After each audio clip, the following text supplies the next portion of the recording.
YouTube channel حرف حقیقت پر آپ دوستوں کو خوش آمدید۔ آج ایک مزید سبق آموز کہانی جس کا عنوان ہے ایک بابا اور نوجوان، ان دونوں کے درمیان جو مکالمہ ہوا کسی موضوع پر، وہ آج کی اس کہانی میں جانیے گا۔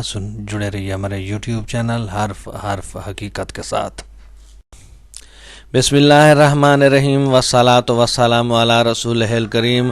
یوٹیوب چینل حرف حقیقت کا میزبان خان غلام مصطفیٰ بلوچ اس وقت آپ سے ہے محو کلام سلام قبول کیجیے، اس امید کے ساتھ کہ آپ سب دوست خیریت سے ہوں گے اور زندگی کی حقیقی خوشیوں سے لطف اندوز ہو رہے ہوں گے۔ تو آئیے چلتے ہیں اصل موضوع کی جانب۔ آج کی خوبصورت بات یہ ہے کہ ایک فقیر دریا کے کنارے بیٹھا تھا۔ کسی نے پوچھا، بابا کیا کر رہے ہو؟ فقیر نے کہا، انتظار کر رہا ہوں مکمل دریا بہہ جائے تو پار کروں۔ اس آدمی نے کہا، بابا جی آپ کیسی بات کرتے ہیں؟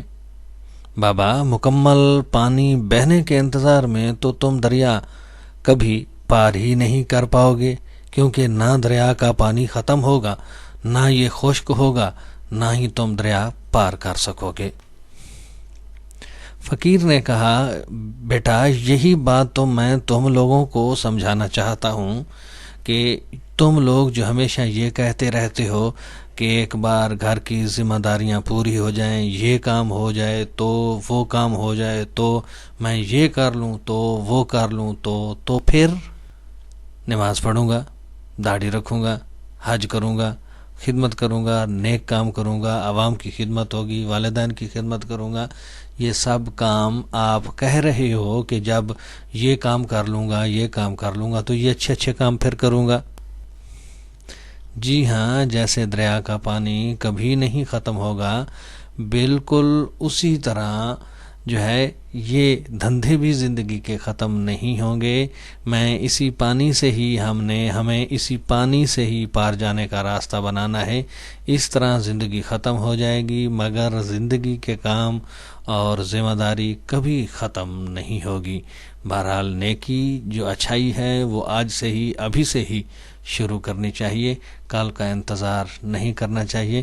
قبرستان میں جائیں تو ہزاروں لوگ ایسے قبرستان اور قبروں میں پڑے ہوئے ہیں جنہوں نے یہی کہا تھا کہ کل سے اچھے کام شروع کروں گا، کل سے نماز پڑھوں گا، لیکن وہ کل آج تک نہیں آئی۔ اب تک کے لیے اتنا ہی۔